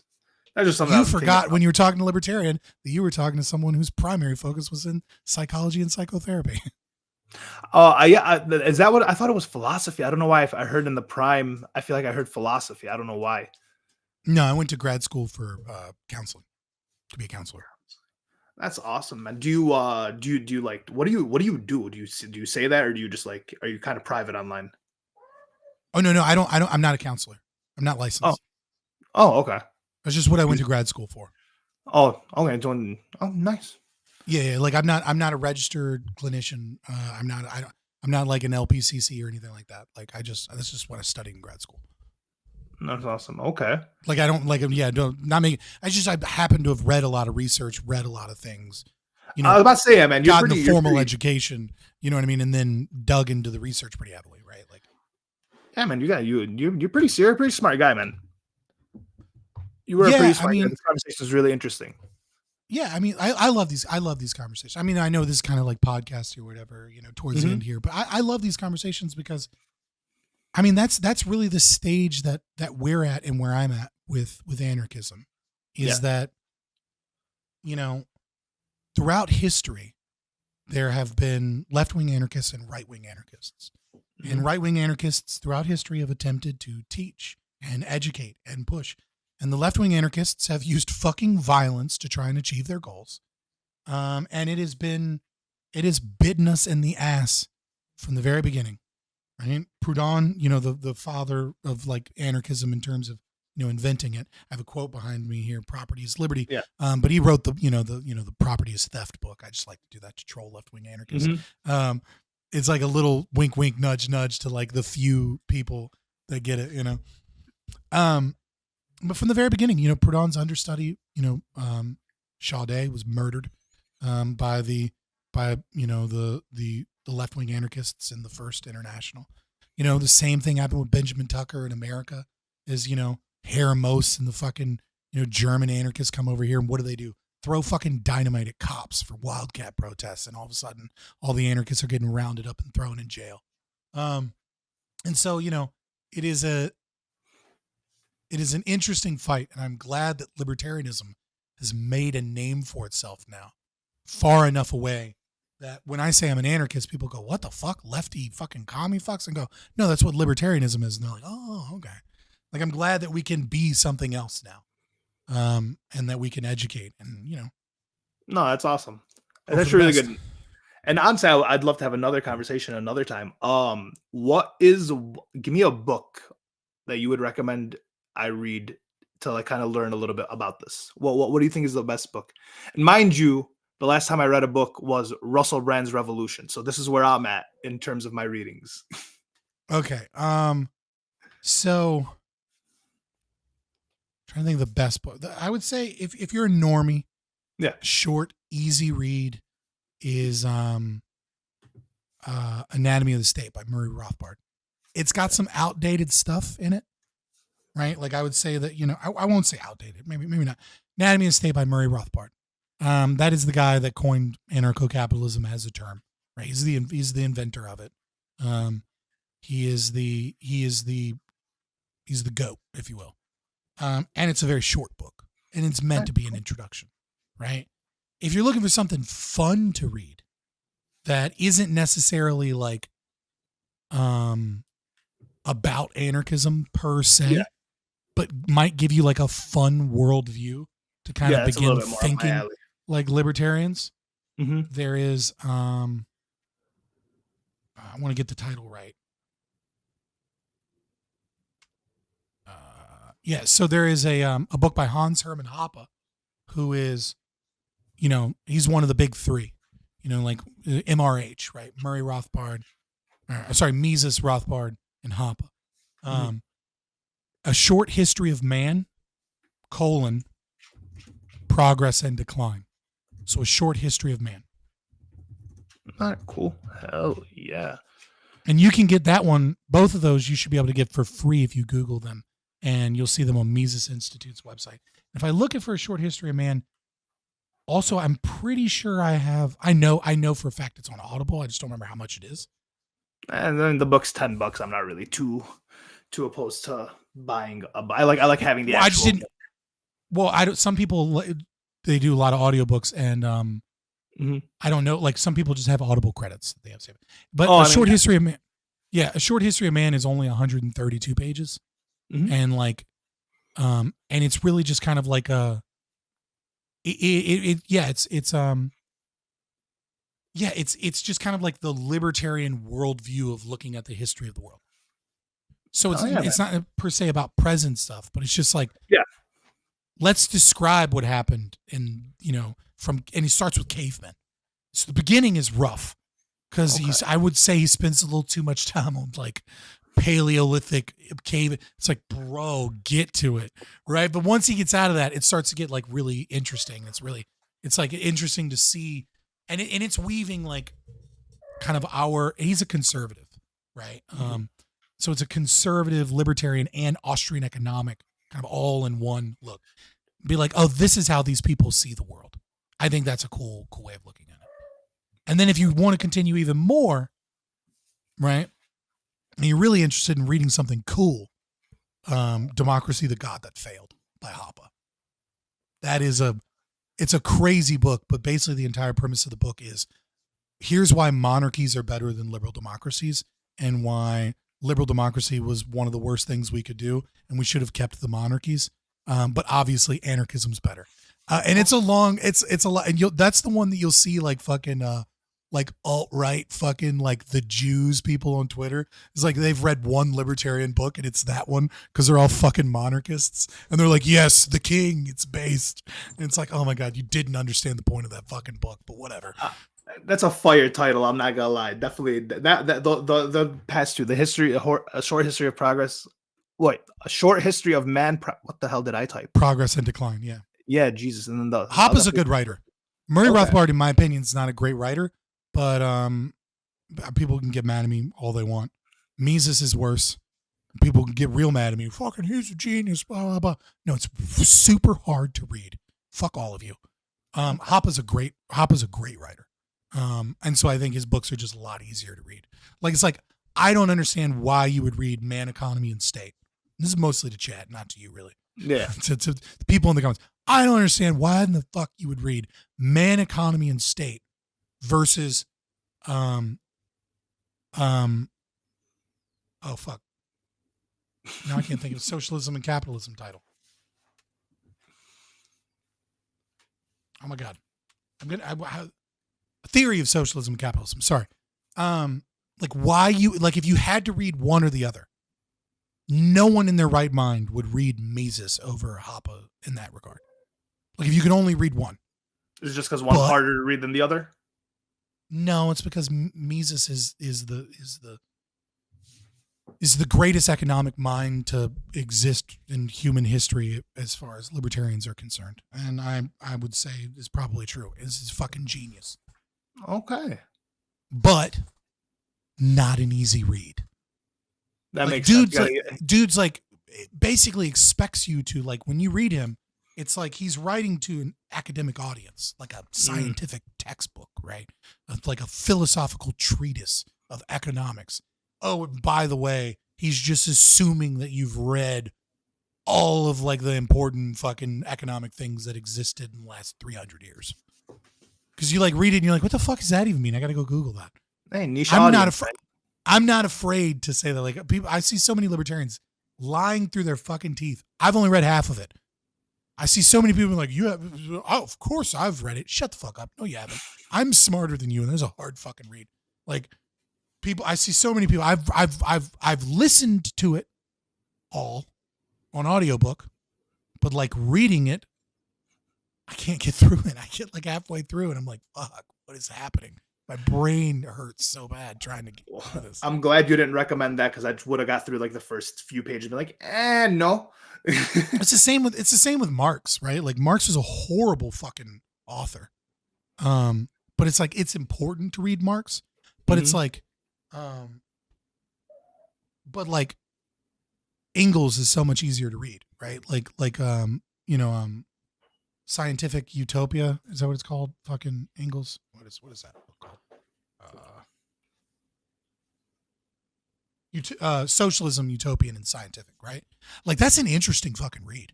I mean, it's straight up the foundation of like communism. It's like, it's an evil book. It is an evil philosophy as far as I'm concerned. But like Socialism, Utopian, and Scientific is an interesting book. And there's all kinds of shit that I find like wrong, and I'm like, fuck this book, right? But like Engels, who did much of the writing for Marx, especially in the later portions of Das Kapital and stuff. He's a phenomenal writer. As much as I hate the fucking person for birthing it, but like Marx gets all the credit because they're like his ideas. But it's like he's fucking stealing the French socialist ideas from. Anyways, where did this uptick? I wasn't on Twitter. I wasn't on the internet for like so long. I come on the internet, and all of a sudden everyone's a communist, and I that was very confusing to me. So I thought, I thought communism bad. I have my cousin's wife who came from Cuba, and like she's like looking at me. She's like, yeah, I don't get where all these little kids are coming from, but yeah, communism is not good. So like, what happened there? So it's really, really complicated, and also really, really, really easy, right? So the complicated answer is, even though she has me blocked because she didn't like some of the things I said, and she doesn't understand that I'm not anti-Israel, I still love her. Go watch 1,000 videos of Deb Philman. They're all amazing. The reason we learn about education. And then do the same thing for Lisa Logan. I am Lisa Logan on Twitter, I believe. So that's the long answer is in a massive. So the short answer is this. When the Frankfurt School in Germany was developed to try and apologize for the failures of communism, they created critical theory. And they created critical theory there. And from that sprang, so many things. It sprang, Marcuse, what was Frankfurt School, a lot of people there, and it was inspired by Lukács, a lot of philosophers, right? And, Lukács had this idea of hegemonic power and the idea that the reason Marxism failed is because it focused primarily on economics and classism. And by focusing only on class warfare and things of that nature, it was incapable and trying to replace the workers and unions and things like that. It was incapable of a proper revolution, changing people in whatnot. So what we really need to do is we need to do this kind of the same process of anti-reification, kind of, if you will. Actually, I don't want to get into reification. So what? Long story short, he basically said we need cultural, like hegemonic, countercultural things, and we need to take them over. So we need Marxism for religion. We need Marxism for the family unit. We need Marxism for all of these institutions, these cultural institutions that are a bulwark against the revolution, right? They're a bulwark. So Christianity is a bulwark. The family is a bulwark. The system of heteronormativity and sexuality is a bulwark. All of these things of normalcy that keep people from realizing that we're all fucking equal and meritocracy and differences are all a fucking lie, right? Mm. So you fast forward to Paulo Freire. Now, Paulo Freire is the number one cited social scientist in the world. Okay.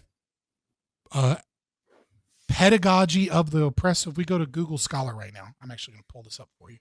And I promise you, this actually is the short walkthrough.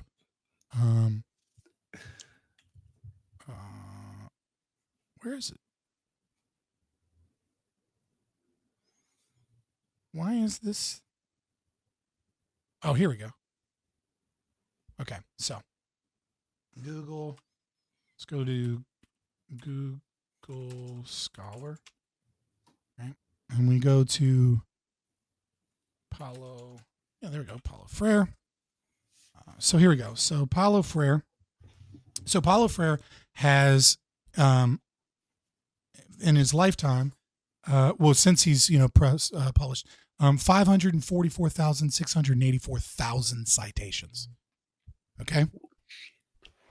Pedagogy of the Oppressed, and that is just the English version. You also make sure you have to have Pedagogy del Opprimo, whatever. You have to combine these two, right? But they're just over, when you put all the translations together, it's over 200,000 citations of a single book. Now, what is Pedagogy of the Oppressed? Pedagogy of the Oppressed is teaching literacy through a system of instituting Marxist philosophy into people so that as they learn and they are educated from children into adulthood, as they learn how to read, as the education system will produce Marxists. That's the number one cited book in all of social science, in all of human history, is how do we turn our education system into a means of creating Marxists? For whatever reason, the share screen wasn't. It wasn't working. Let me show you. I'm going to just fix it real quick. It should. Here you go. Right. So I was just, for reference, right? That's his Google Scholar. Holy shit. Right. So to put it in perspective, none of Sigmund Freud's books have as many citations as Paulo Freire. Okay, and I've never heard this guy's name, but I've heard Freud's name a lot, so this says a lot. So the father of psychology, none of his books can match Pedagogy of the Oppressed, which is a book on how do we turn the education system into a means of creating Marxist revolutionaries. So, well, that's really fucking weird, right? So there's your answer. That's your short answer, is that Then we look at something like social emotional learning, which is this nice new thing in elementary schools. And it's wonderful and it's beautiful, right? And then we can look at research like transformative social emotional learning, which Second Step is a proponent of, says we need says we need it. Okay. So who is Second Step? Second Step creates social emotional learning programs for elementary and middle and high school students. They claim that they alone, okay, are in 34% of all U.S. elementary schools. So one company alone is in 1/3 of all elementary schools. This is the same company, okay, that works with Psychus. One of their slogans is sex education for change, right? They are a social justice, critical theory, Marxian-based sex education system. They write all our sex education standards in most states in America. Now, this company's Second Step that's in, remind you, their programs that they design are in 1/3 or more of all elementary schools in America. They did a seminar with Psychus along with Kimberly Crenshaw and Ibram Kendi and Sumi Cho, where they all admitted that critical race theory is in school, that we're teaching children critical race theory and how to think like critical theorists, which is a fancy way of saying how to become Marxists. And that's good, and it needs to be in more schools. So, yeah, what you're seeing is conservatives fell asleep at the wheel for 60 fucking years whilst Marxists did the long march through the institutions and are doing everything they can to bend the needle, pull the levers, right, to make education a means of Freirean education, Paulo Freire, right, which is, he has this a process by which it instantiates Marxist thinking into children, and they've been doing it for 20 years. And so what you're seeing is conservatives weren't paying attention. And then 10 years ago, they were like, hey man, CRTs in schools, this seems weird. And that was when it was already in schools. Was when they first started. And then it's still, what was that? That was 10 years ago that they first started noticing that shit. So what you're seeing those kids are now 22, 23, 24 years old. Mm-hmm. And so, a fifth of them are fucking commies because they were in an education system that was designed to make them think like communists in a culture that is very left wing, where communism and socialism are seen as good things, where, in a culture where the Overton window is constantly shifting. There's no cool fucking conservatives. I mean, they're starting to exist now. That part. What is the Overton word? I've heard Overton window. I've heard this word so many times. What is that? Oh, yeah. So the Overton window is a socially negotiated, arbitrary, but existing, abstract section of what is acceptable political discourse, right? So if this is left, right, yeah, if this is left, right, and imagine, I don't know if this is right or left for you, but imagine, okay, so this is full-blown communism, authoritarian left, like Stalinist Maoism, right? Yep. And you would say this is fascism, but fascism is actually left wing in its economics, right? So full-blown right wing would actually be probably good. Full-blown right wing would be the Amish, right? They'd leave nobody alone, but they'd be don't show your ankles, you harlot. You know what I mean? The culture would not be a fun place to live. That'd be the true right wing, but they would view it as, Nazism and shit like that. But but that's just another form of collectivist thinking. I think the political diagram is wrong, but nevertheless, everything in that little bar in the middle is what you can say, and no one's dog, what the fuck is wrong with you? Okay. So 20 years ago, right, the Overton window was in such a place that you could say at work, at a meeting, I mean, but they're going to let gays get married? Who the fuck is letting that? That's fucking gross, dude. And if you did that at a meeting today, you wouldn't have a job. No. Ever. Right? So the Overton window has shifted. That's still a political opinion, but that's not a political opinion that people would view as acceptable discourse. On the other hand, 10 years ago or 20 years ago, if you were in a boardroom meeting and you said, I'd like to go through with this decision, but we need to make sure that you said something, I don't know, racist about white people or something, right? They'd be like, what the fuck, dude? Or like you started talking about like, you know, Asian fucking white privilege or some shit. People are like, what the fuck is wrong with you, right? Whereas now the company is forcing you to take a class on that shit. Yeah. So that's what it means when people say the Overton window is shifted. Okay. And then they'll often say that the Overton window is shifted to the left, which is to say it has become what's considered acceptable discourse has become more left wing. Yeah, that's what they mean. I would disagree. I would say the right wing opinions are also more acceptable. I would say it's more collectivist, more authoritarian is how it's shifted, more so than it's shifted left wing. But yeah, because I'm seeing like, yeah. Well, no, this conversation was awesome. I do have to get going here because I got some dinner plans and some New Year's plans and such. Hopefully your holidays were good. I don't know if you celebrate holidays. I do. I just have kids and I get them like every other weekend. So like I cram all the cool stuff into that. And then outside of that, it's like holidays are like non-existent for me. So like I don't give a fuck. But hey, Happy New Year's. Happy New Year's, man. Thank you for having me. I really appreciate it. Yeah, I mean, I wasn't doing anything, so I was like, well, whatever, I'll do it. You know what I mean? This will be another thing to release after New Year's, put out. And I love these conversations. I love these conversations because, like I said, they ground me again in like the basics and getting back to just like speaking a language that people can actually understand, as opposed to like this esoteric weird.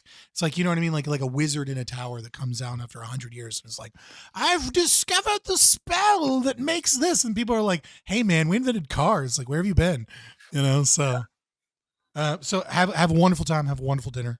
Thank you, man. Happy New Year. Yeah, we'll see you around. Have a wonderful day.